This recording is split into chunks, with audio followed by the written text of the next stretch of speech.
মেয়েদের জীবন কি অদ্ভুত, তাই না? যে মেয়েটা বিয়ের আগে কোনো কাজ করতো না, সেই মেয়েটা বিয়ের পর বাচ্চা হওয়ার পর সব কাজ শিখে গেছে। একা হাতেই সব কিছু সামলে নিতে পারে।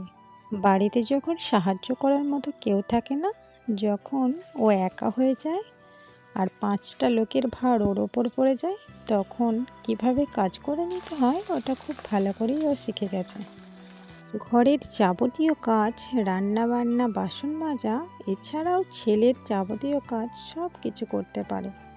অথচ কোনো কোনো মানুষ এসে মাঝে মাঝে বলে, কি করে সারাদিন তো বসেই থাকে।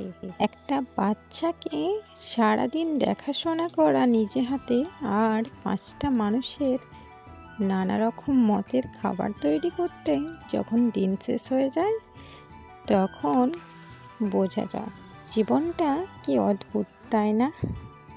সংসারে 5টা মানুষের 5 রকম মনের মতো হতে গিয়ে নিজের দিকে আর খেয়ালই দেওয়া হয় না। হ্যাঁ, একটা জিনিস ঠিক আছে, ছেলের হাসি দেখে সব ভুলে যায়।